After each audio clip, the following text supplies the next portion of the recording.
Halo teman-teman, nah berhubung akhir-akhir ini kan udah bisa traveling gitu ya.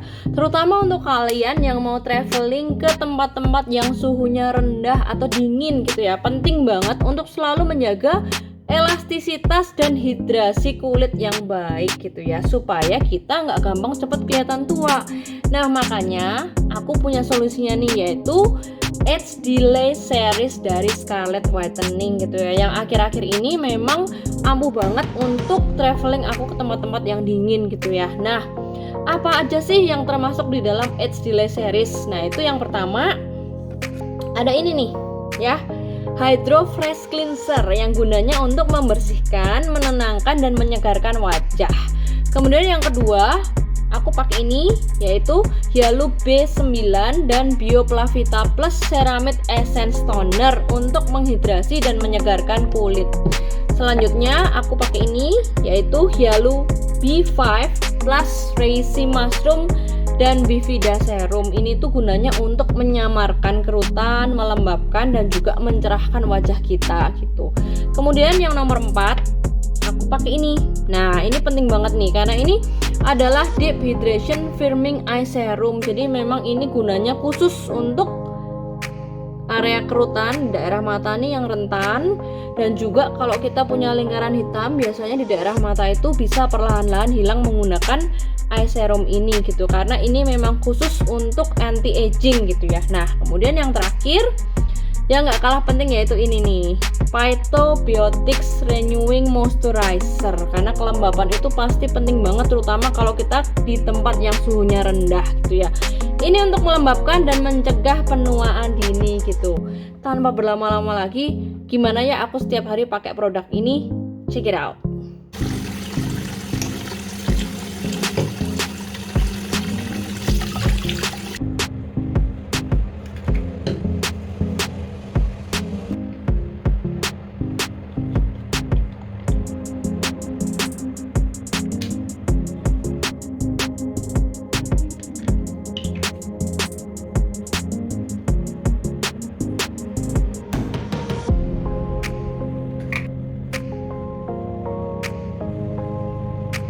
Nah, itu tadi teman-teman rangkaian Age Delay Series nomor 1 sampai 5 yang benar-benar bermanfaat banget, yang tentunya kalian juga mau untuk mendapatkan manfaat yang sangat ampuh dalam melawan penuaan dini ini gitu ya.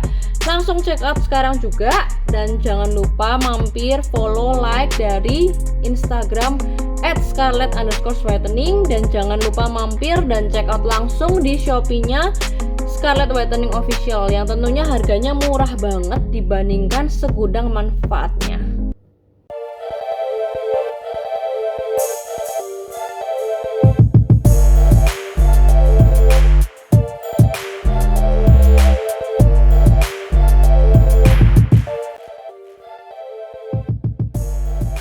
Halo teman-teman, selamat datang kembali di channel YouTube saya. Hari ini kita akan menjawab sebuah pertanyaan.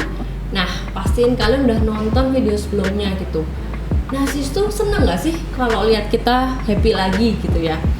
Nah, setelah video itu akan muncul pertanyaan setelah kalian tahu jawabannya kan. Nah, jadi mengapa narsisis kok nggak suka ya lihat kita bahagia gitu? Ini adalah video lanjutannya dari yang video sebelumnya gitu kan.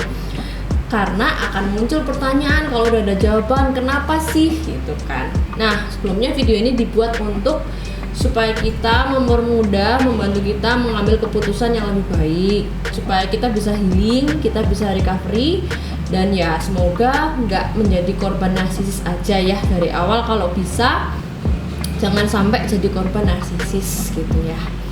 Jadi dari video ini akan ada jawaban gitu ya, kira-kira ada 8 jawaban mengapa kok narsisis itu keganggu gitu ya, nggak suka lihat kita bahagia, kenapa gitu ya.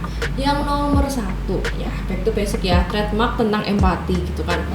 Kalian kan sering denger ya, ada kalimat orang yang bilang kalau kita bisa bahagia asalkan orang yang kita sayang itu bahagia juga. Kalau kita lihat orang yang kita sayang itu nggak bahagia atau sedih, kita bisa ikut merasa sedih gitu ya, kayak hukum empati gitu ya. Nah, cuman bagi orang dengan lack of empathy, yaitu narsisis, ini itu agak nggak berlaku gitu. Jadi kalau misalkan kalian bahagia atau udah bahagia, itu artinya ya nggak otomatis juga narsis itu ikut merasa bahagia karena kebahagiaan kalian gitu. Nah, tapi gawatnya itu malah bisa justru sebaliknya gitu kan. Itu yang nomor 1. Nah, kemudian lanjut ya ke yang nomor 2. Nah, narsisis fundamentalnya itu kayak inner motivationnya itu kan sebenarnya untuk dominansi, power dan kontrol, terutama orang-orang terdekat mereka gitu ya. Mereka ingin supply ini lebih peduli tentang apa yang dia pikirin tentang narsisis daripada apa yang mereka pikirin tentang diri mereka gitu ya. Jadi kalau misalkan ini terjadi, korban atau supply itu masuk ke dalam zona trauma bond gitu ya. Jadi dengan adanya fundamental ini, makanya ya narsis itu merasa terganggu kalau melihat korban atau supply-nya itu bisa happy lagi, bisa menjadi versi terbaik lagi gitu kan. Yang nomor 3 itu masih nyambung dari nomor 2.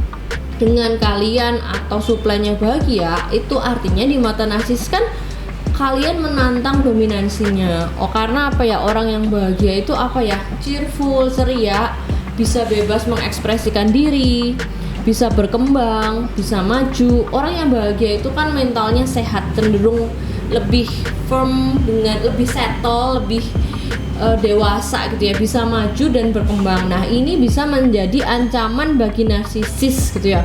Gimana caranya ya, dia harus mencegah sumber kebahagiaan kalian itu, atau kalau enggak gimana caranya sumber kebahagiaan kalian itu dikendalikan oleh narsisis gitu.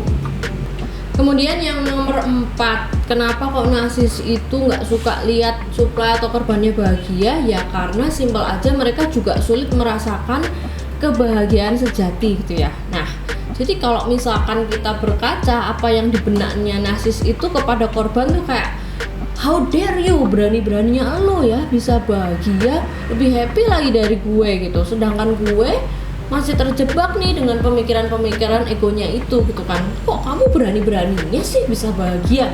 Apa hak kamu untuk bahagia gitu. Jadi dari sini tuh kayak mereka berpikir bahwa itu tidak adil gitu ya. Walaupun kalian atau korban atau supply ini sebenarnya nggak ngapa-ngapain, tapi kesannya salah gitu ya.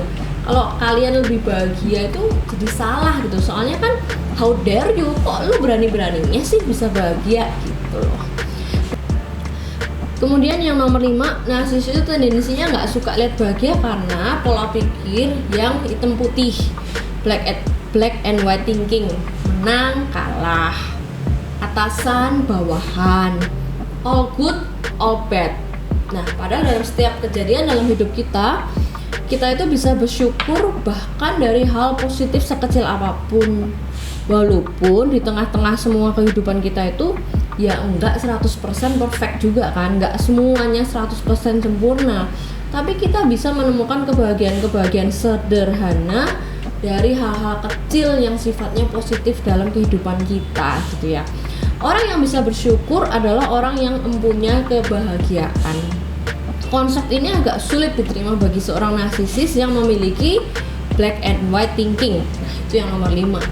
Kemudian yang nomor 6, kebahagiaan itu kan datang dari dalam gitu ya. Ketika kita sudah move on dan lepas dan kita bisa healing gitu ya, ibaratnya itu kita ya sedang proses recovery. Bukan terus setelah move on kita punya pacar sultan juga, enggak. Atau setelah move on kita lagi menang lotre, enggak juga. Tapi ya lagi healing, lagi recovery, enggak terus jadi naik jabatan atau jadi hebat atau jadi image. Maksudnya ya cuman melanjutkan hidup biasa saja, bisa healing dan recovery. Itu bisa jadi kebahagiaan yang hakiki loh. Dengan bersyukur, dengan menemukan kembali diri kita aja kita bisa bahagia gitu ya. Narsis nggak ngerti ini karena mereka seperti rapuh, kosong gitu ya. Jadi membuat mereka itu nggak terima kenapa kok korban malah bisa happy. Nah, balik-balik lagi pemikiran yang tadi, menang dan kalah, black and white thinking gitu kan. Kemudian akan ada muncul trigger-trigger yang dalam tanda kutip ujuk-ujuk gitu ya. Tiba-tiba mantan narsis kita show off pacar baru, tiba-tiba cari perhatian, tiba-tiba chat lagi, tiba-tiba ngontek pakai nomor baru. Jadi kayak hal-hal primal mendasar banget ya, yang bikin kesannya mereka itu pengen kayak lebih hebat gitu kan. Tapi di sudut pemikiran kalian, lama-lama kalian akan berpikir bahwa ini tuh sebenarnya cuma dangkal. Perlombaan sama narsis menang kalah segala macam tuh cuma dangkal karena kalian lagi fokus cari kebahagiaan yang bener-bener, kebahagiaan damai, harmonis, happiness from the inside gitu ya. Itu yang nomor 6. Kemudian yang nomor 7, melihat orang lain bahagia itu mengingatkan mereka bahwa mereka itu nggak bahagia. Kayaknya retoris banget ya, melihat orang lain bahagia mengingatkan mereka bahwa mereka nggak bahagia gitu, karena akan trigger atau apa ya, pendaman amarahnya, rasa dendam gitu ya. Dengan kata lain tuh mereka merasa kalian nggak berhak bahagia ya, soalnya kalian bukan mereka. Itu yang nomor 7. Kemudian yang nomor 8, ini bonus ya, karena versi bahagia narsis itu bisa berbeda dengan versi bahagia yang sesungguhnya. Kalau versi bahagia yang lebih bermakna itu bahagia melihat orang lain bahagia, bahagia kita bisa berguna bagi orang banyak, bahagia karena kita bisa bersyukur dari hal sekecil apapun, bahagia karena kita bisa mengalah, bahagia karena kita bisa memberi dengan tulus, bahagia karena kita bisa menjadi pribadi yang lebih baik secara mental, bahagia karena kita sehat, bahagia karena kita bisa punya empati, bahagia karena kita bisa menemukan dan mengenal diri kita dari dalam gitu ya. Bahagia yang lebih utama dan bermakna. Tapi kalau bahagia yang cenderung sesaat, kayak ego pribadi, menang, kalah, mana sih lebih cakep, ganteng, lebih keren, lebih kaya, lebih hebat, cepet-cepetan dapat pacar, cepet-cepetan liburan, cepet-cepetan sosial media, image hebat dan sebagainya, itu bahagia yang cenderung sesaat gitu ya. Jadi semoga versi bahagia kita jauh lebih bermakna daripada cuman versi bahagianya narsisis gitu ya. Semoga nomor 1 sampai 8 ini cukup bisa menjawab pertanyaan tadi ya, sesuai judul video ini. Untuk teman-teman semua yang sampai di video ini, jangan lupa mampir ke sini. Aku appreciate banget semua yang mau like, subscribe, komen, dan share bagi siapapun yang membutuhkan video ini. Semoga video ini bermanfaat dan sampai jumpa di video selanjutnya.